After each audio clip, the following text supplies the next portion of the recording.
Hello, sweet people. Welcome to my channel. My name is Oluwatobiloba, and on today's episode, I just want to share with you very simple tips on how you can maintain happiness.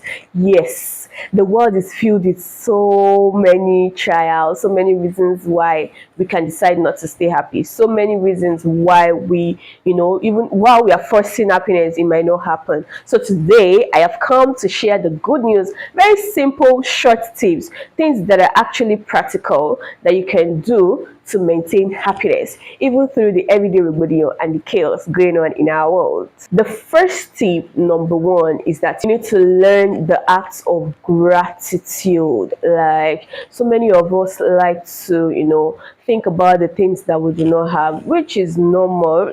Like I'm not judging you for that, because who does not want more? Liver twist. So there are so many things that we can have, we want more and more. I'm not judging you for it, but one way you can maintain happiness is trying to be grateful for even the little things that you have, those things that maybe on a normal day you would consider to be minor. When you learn to start being grateful for those little things, before you know, the big blessings that will come with it will even shock you. So the first tip to maintaining a happy soul is to be grateful. There's some people that we see and we think that their life is perfect. No, for most times, like in most occasions, it's not like these people have their lives all figured out or well sorted. It's just that they know how to be grateful and appreciative for the little things that they have. Number two tip on maintaining a happy soul is trying to seek a deeper meaning to life than your current situation. Yes,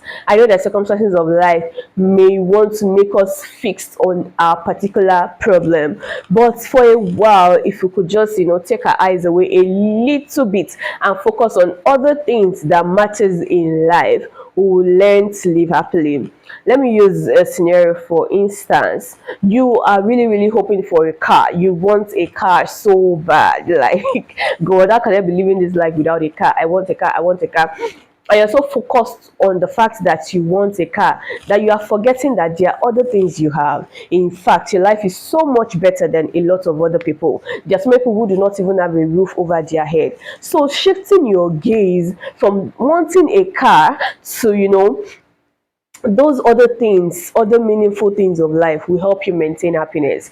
There is more to life than having a car. Let's say if you learn to start fulfilling purpose, you realize that you are much more happy about walking in the steps of your purpose than having a car. And having a car is just going to come in handy, if I can say that. Having a car is going to come in handy with fulfilling your purpose. So we need to try to shift our gaze from that particular thing that we want to other meaningful things in life. One funny thing about life is the way it can make us very stuck on the things that we want. Let's say, for instance, you're a child, you're growing up, and for most of us, I cannot wait to be an adult.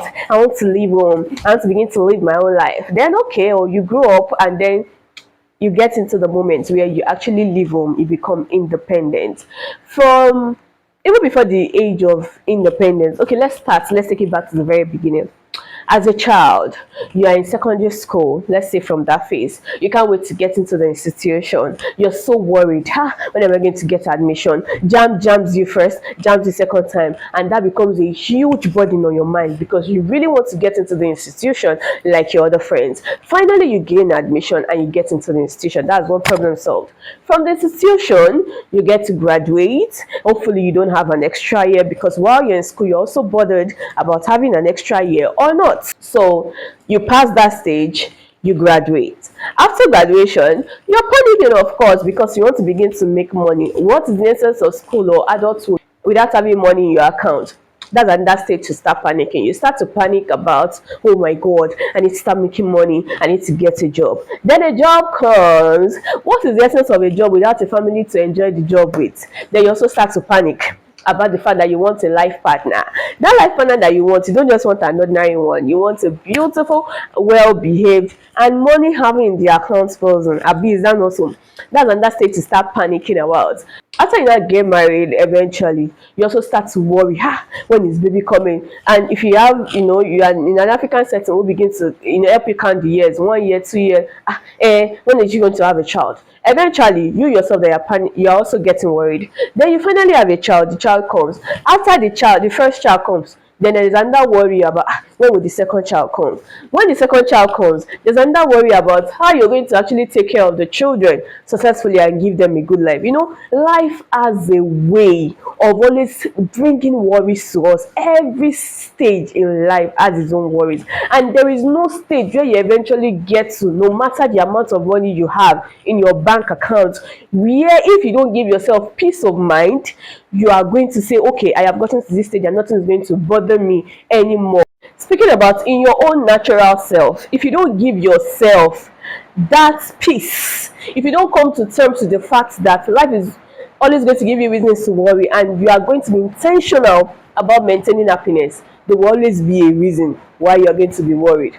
So you need to make it an intentional act to find peace and to find happiness within yourself, and not about what life has to offer. Learning to give back, to life, learning to give back to people, learning to give back to the environment is another way we can maintain happiness. I think there is a form of fulfillment that comes when you can provide help, provide availability of needs to other people. Sometimes it's not just money, availability of your presence, your time, your resources, your words of peace, of affirmations to people that need it. Some people are just so self-centered. The only thing they think about is themselves all the time. In fact, they have no time to think about other people. And that way, I don't think you feel happy. If you really genuinely want to find happiness, I think you need to learn to give back to other people in your own little way, or in any way at all that you can. Finally, you need to find genuine people that you can speak to or speak with about your problems. You know that English people say that a problem shared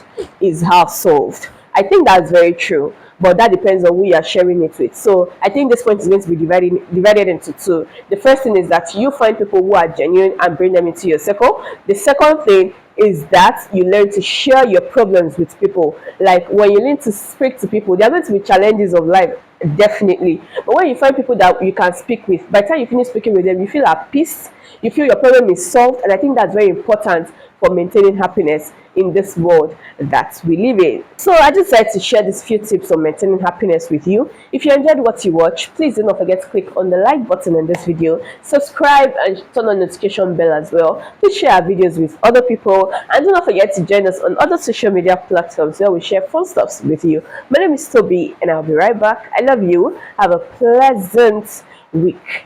Bye.